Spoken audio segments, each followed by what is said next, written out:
やりますよ、修正だ。本日なんですけど、本日はレチノールなんですけども、使い方を間違えると逆効果、正しい使い方の方を皆さんの方に解説したいなと思います。それでは早速行ってみましょう。本日もご視聴ありがとうございます。本日なんですけど、本日はレチノールのね、正しい使い方の方を皆さんの方に詳しく解説していきたいなと思うんですけども、レチノールを使ってみたけど肌荒れしたとか、本当に効果があるの、そんな疑問やね、不安を持っている方非常に多いんじゃないかなと思うんですけども、実はレチノールはね、使い方を間違えると逆効果になってしまうんですよね。そこで今回はレチノールの基本的な効果、間違いがちな使い方、肌トラブルを防ぐ正しい使い方を分かりやすくこちらの動画の方で皆さんの方にシェアしたいなと思いますので、合わせて最後におすすめのレチノールの方もご紹介しますので、最後まで見ていただければ非常に嬉しいかなと思います。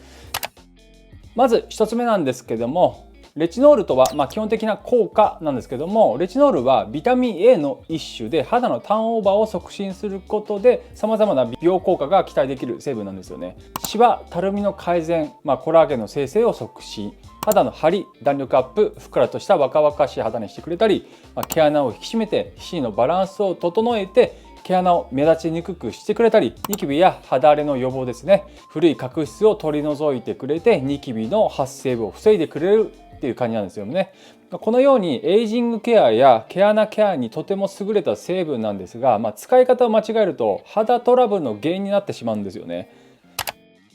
そこで間違いがちな使い方5選の方を皆さんの方にシェアしたいなと思います。1つ目なんですけども、いきなり高濃度のレチノールを使うになります。肌がね慣れてないと赤みや皮むけの原因になってしまうので、最初はね優しいものから使っていくのをお勧めいたします。で2番目なんですけども、毎日使ってしまうですね、初めて使う方は特にそうなんですけども、レチノールは少しずつ肌に慣らしていくことは大事になってくるので、慣れてる方ですと毎日しても大丈夫なんですけども、ここは毎日しないで1日おきとか肌の状態見ながらしていくのをお勧めいたします。3番目なんですけども、日焼け止めを塗らないですね。レチノールは紫外線に弱くてシミや肌のダメージの原因になってくるんですよね。なのでレチノールをしているときは日焼け止めを塗らないとシミとかが増えてきますので、ちゃんと日焼け止めを塗るようにしてください。4番目なんですけど、4番目は乾燥しやすい肌に適当に塗るでございます。保湿をしっかりしないと肌のバリア機能が低下して刺激が感じやすくなるんですよね。特にレチノールしてるときは乾燥肌になってくるので、しっかり保湿をすることをお勧めいたします。そして5つ目になります。5つ目がピーリングやビタミン C を一緒に使うことでございますね。こちらは刺激が強すぎて肌荒れのリスクが増加するので、ピーリングとかビタミン C は一緒に使用するのを NG にします。基本ね、ビタミン C を使っている方がレチノールを使いたいときは1週間ぐらい空けた方がいいかなと思います。僕の場合なんですけども、僕ビタミン C を1年中ずっと使ってるんですよね。ですのでレチノールに入るときは僕は5日ぐらい置いてからレチノールに入るんですけども、そういう使い方をお勧めいたします。あとシートマスクとかも毎日僕は使ってるんですけど、朝晩そういう時はビタミン C 配合のものは使わないようにしております。合わせて、ピーリングとかはねもちろんしないようにしているので、ですのでレチノールを使うときはレチノールの月みたいな感じでね、日にちを決めてレチノールを使うことをしております。というところで5つこちらが間違いがちな使い方5選なんですけども、このような NG ポイントを避けることがレチノールを安全に使う鍵になるということになります。そして次なんですけども、肌トラブルを防ぐ正しい使い方なんですけども、レチノールは正しく使うためにポイントを解説したいなと思いますね。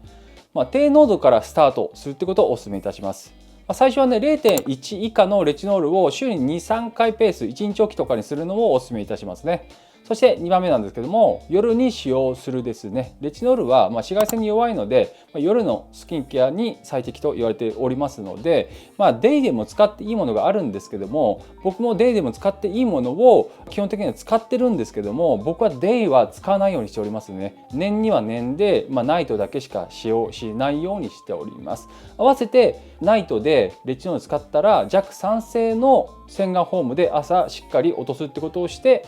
サンクリームを塗っております。そして3つ目になるんですけども、保湿をしっかり行うでございますね。でレチノールに入っている期間って特に乾燥しやすいので、レチノール後に保湿クリームをしっかり重ねて塗ること、特にレチノール入っている時は肌が乾燥しやすいので保湿クリームをしっかり重ね付けするということをお勧めいたします。で4つ目なんですけども、日焼け止めを塗るでございますね。しっかり朝 SPF50 プラスのものを塗っていくことをお勧めいたします。SPF50 以下のものあるんですけども、韓国的に考えると SPF50 以下のものってサンクリームと見なさないみたいな感覚があるので、基本的には使わないんですよ。最近では低刺激のものとかいっぱいあったりするので SPF の50のものを使った方がいいかなと僕は思います。おすすめいたしますので、40とか20とかね30とかそこら辺のものあるんですけども、あんまりおすすめしないですね、僕的には。ですので、肌がねどうしても弱いって方は、そういう方はしょうがないかなと思うんですけども、できる限り SPF50 のものを使用した方がいいかなと思います。で5つ目になりますね。5つ目が肌の状態を見ながら都度調整していくって感じですね。赤みやひりつきを感じたら、一時的に使用を控えるってことをお勧めいたします。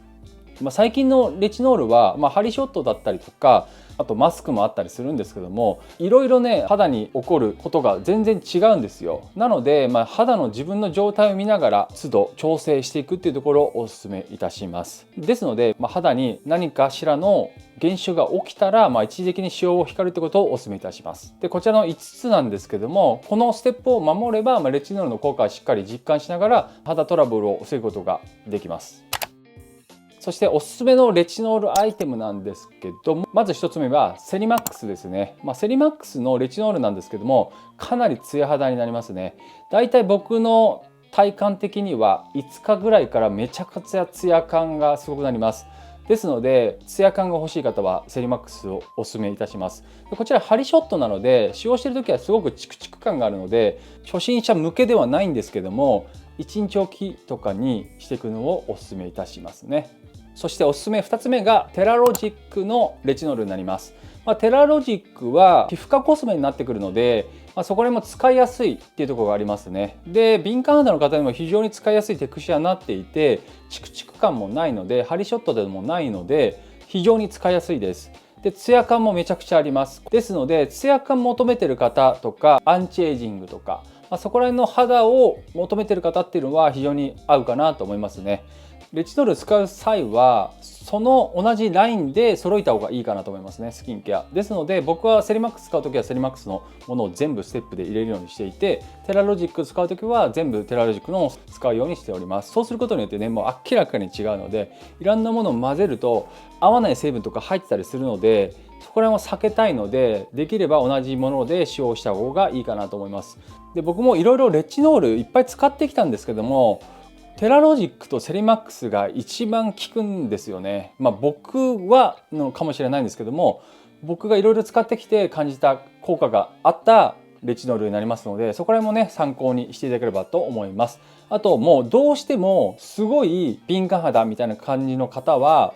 ラロシュポゼのレチノールを使った方がいいかなと思いますね。で、テラロジックとかも敏感肌のものは使われてるんですけども、ラロシュポゼも敏感肌なんですけども、こちらも優しい感じのレチノールになってきておりますので、ここら辺から始めてみるのもいいかなと思いますね。そして一番最初から入る鍵となるのは 0.1% のレチノールのものを使ってみるのがいいかなと思いますね。はい、そんな感じでまとめさせていただきましたが、いかがだったでしょうか。レチノールなんですけども、正しく使えばね、肌の張りや毛穴ケアにかなり効果的な成分なんですけども、間違った使い方するとかなり逆効果になってしまいますので、ちゃんと抑えるとか抑えて使用した方がいいかなと思います。で僕も年末からレチノールを使っていて、ちょっと空いちゃったところもあるんですけども、ずっとここまでレチノールを使ってきたので、かなりレチノール効果っていうのを感じていて、レチノールのね DM だったりとかコメントもらう方も多かったので、今回ねこのようにまとめさせていただいたんですけども、このステップ守っていただければ基本的にはレチノールは OK なので、是非ねこちらの動画で参考にしていければ非常に嬉しいかなと思います。はい、そんな感じで何かわからないことありましたら下のコメント欄のコメントいただければ全て僕もね全部お返しさせていただきますので、コメントの方もいただければと思います。今回の動画がいいねと思いましたら高評価、チャンネル登録よろしくお願いいたします。それではまた次回の動画でお会いいたしましょう。じゃあね、アンニョン。